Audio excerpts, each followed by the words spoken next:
పప్పు ఉడకబెట్టిన పప్పు దీంతో పాటు ఇవాళ గులాబీ రేఖలు కూడా పడుతున్నాయి. కాదేది కదంబాని కనర్హం అన్నారు. చింతపండు రసం వేసేసి కొంచెం నీళ్ళు పోయచ్చు, కాస్త నీళ్ళు. మరీ తిక్కుగా ఉంది.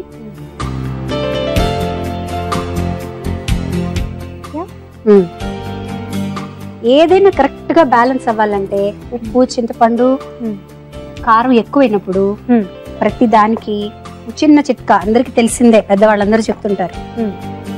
బెల్లం ముక్క బెల్లం ఎక్కువైనా కారం ఎక్కువైనా అది మనకి చక్కగా బ్యాలెన్స్ చేసేస్తుంది మొత్తాన్ని అన్నమాట. ధనియాల పొడి కూడా కొంచెం కారం వేసుకోవచ్చు. మరి కారం ఎక్కువ ఉంది అనుకున్న వాళ్ళు కారం వేయక్కర్లేదు. కాసేపు మూత అయిపోయింది. ఓకే, సో ఇప్పుడు ఒక చక్కటి పాట పాడాలి మీరు. సంబరాల సంకురాత్రి ఊరంతా విరిసింది, ముత్యాల పందిట్లో రత్నాల ముంగిట్లో ఆడమగాడే పాడే సందట్లో ఏడాదికో పండగ బ్రతుకంత తొలి పండగ, ఏడాదికో పండగ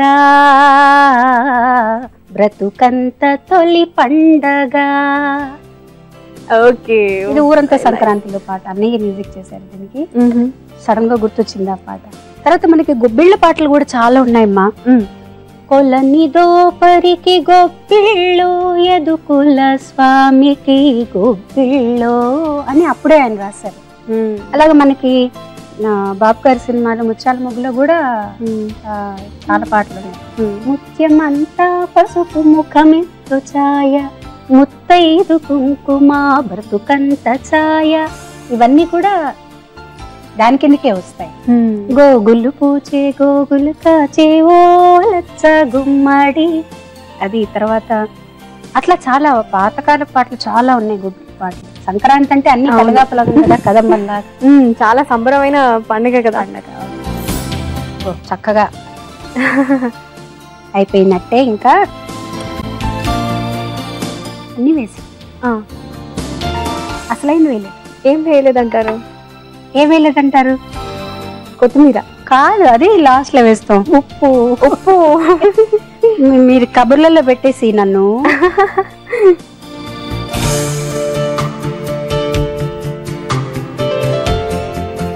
సో ఎన్నున్నా ఈ ఉప్పు లేదే టేస్ట్ రానంటే ఎన్ని పండగలు ఉన్నా కూడా సంక్రాంతి వచ్చింది పండగ కాదు. ఎందుకంటే మనకు మొత్తం శుభాలు ఇచ్చేది సంక్రాంతి కాబట్టి.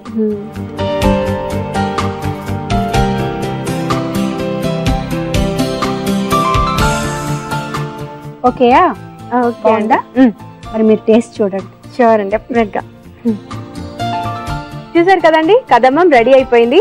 మరి ఎలా తయారైందో ఇప్పుడు రుచి చూసి చెప్పాలి కదా. అంతకంటే ముందు ఎలా తయారు చేయాలో ఇంకొకసారి చూసేద్దాం. కదమ్మం తయారు చేసే విధానం క్లుప్తంగా.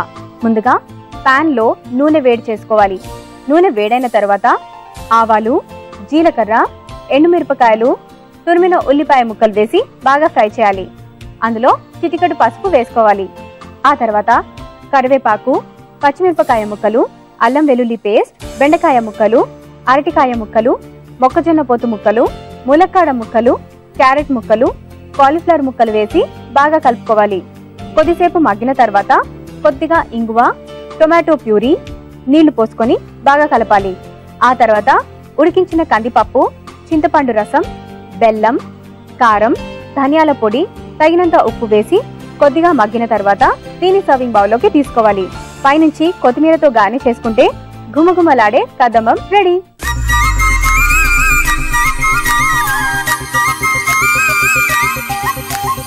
చూసారు కదండి కదమ్మం ఎలా తయారు చేయాలో. మరి ఇప్పుడు ఇది శైలజ గారు ఎలా తయారు చేశారో దీని రుచి చూసి మీకు ఎలా ఉందో చెప్తాను.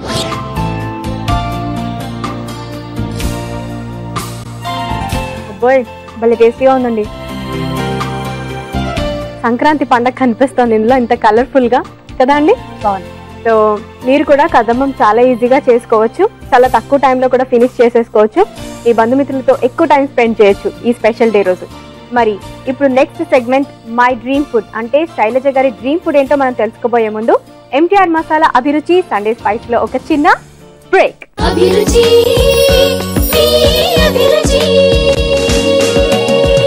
Welcome back after the break to MTR masala అభిరుచి సండే స్పైస్. ఇప్పుడు మై డ్రీమ్ ఫుడ్. శైలజ గారు, మై డ్రీమ్ ఫుడ్ అంటే మీకు అది ఇష్టమైన ఫుడ్, కాకపోతే ఎలా తయారు చేయాలో తెలీదు.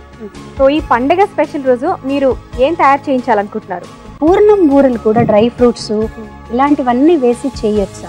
ఓకే, అది తెలుసుకుందాం. సో ఇప్పుడు మీరు చక్కగా ధైర్యంగా చేస్తారు ఇదేంటో తెలిస్తే. అయితే దీనికోసం మన స్పెషల్ మన షెఫ్ గారు మనం ఇన్వైట్ చేయాల్సి ఉంటుంది. So let us welcome our chef Chalam Naidu గారు. హలో లిఖిత గారు. హలో అండి, హ్యాపీ సంక్రాంతి. అమ్మయ్యా, ఇప్పుడు దొరికారు ఒకరు నాకు. మరి చూసారు కదండి, ఇదండి రెసిపీ, ఇలా ఎక్స్ప్లెయిన్ చేశారు. మీరు అది తయారు చేసి చూపించాలి. పూర్ణం బుర్రలు కొంచెం డిఫరెంట్ గా డ్రై ఫ్రూట్స్ తో, ఓట్స్ తో, పిల్లలు అందరు తిన్నా కూడా హెల్తీగా ఉంటుంది. ఇది ముందుగా మనం తయారు చేయడానికి ముందుగా ప్రేక్షకులందరికీ సంక్రాంతి శుభాకాంక్షలు అండి. సో దీని టైటిల్ ఏంటండి? ఇది డ్రై ఫ్రూట్స్ పూర్ణం బూరెలు. ఓకే, మరి డ్రై ఫ్రూట్స్ పూర్ణం బూరెలకి కావలసిన పదార్థాలు ఇప్పుడు చూసేద్దాం.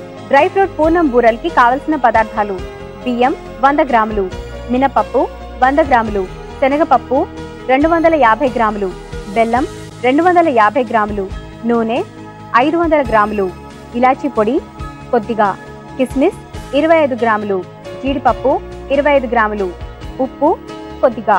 ఇప్పుడు ఎలా నాయుడు గారు మొదలు పెడతారా? ఓకే, బెల్లంతో సిరప్ తయారు చేసుకున్నాం అండి. వస్తున్నారు, బెల్లం వేసుకున్నాం.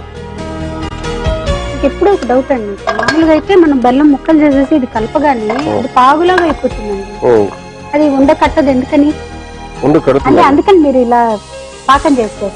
పాకం చేసి జనరల్ గా కాస్త ఈజీగా మనం చేసుకున్నాం అండి.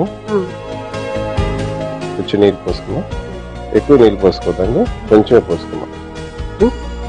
ముందుగా ఈ శనగపప్పుని మనం నానబెట్టుకున్న తర్వాత దీన్ని హాఫ్ బాయిల్డ్ ఉడకపెట్టుకుంటాం.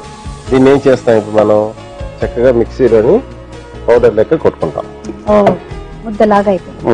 ముద్దలో పొడి పొడిగానే ఇట్లాగా చేసుకొని దీన్ని చక్కగా మిక్సీలో ఒకసారి తిప్పుతాం. దీంట్లో మనం షుగర్ ని కొంచెం గట్టిగా పాకం వచ్చేటట్టుగా తీసుకుంటామండి. నార్మల్ గా ఈ అరిసెల పాకం లెక్క బెల్లాన్ని తీసుకుని దీంట్లోని మిక్స్ చేసుకుంటాం డైరెక్ట్ గా. దీంట్లో ఇంటికంటే ముందు ఇది ప్రిపేర్ చేస్తామంటే డ్రై ఫ్రూట్స్ మీరు అడిగారు కదా, డ్రై ఫ్రూట్స్ దీంట్లో వేసుకున్నాం డైరెక్ట్ గా. అలానే ఈ కిస్మిస్ అండ్ ఇలాచీ పౌడర్ దీంట్లోనే వేసుకోవచ్చు, లేదంటే షుగర్ సిరప్లోనే వేసుకోవచ్చు. మనం ఎక్కడ దేంట్లోనే వేసుకోవచ్చు. సాల్ట్ వేయాల్సిన లేదు, కానీ కొంచెం వేద్దామండి, పెరుగుతుంది. ఇది కొంచెం వేద్దామండి, స్వీట్స్ అసలు అవసరం లేదు. ఇది మనం అది తయారవడానికి ముందుగా మనం ఇట్లా చేసుకుంటాం. చూస్తే ఎంత పొడిగా అయిపోయింది. దాని తర్వాత ఇప్పుడు ఇది పక్కన పెట్టుకున్నా అండి.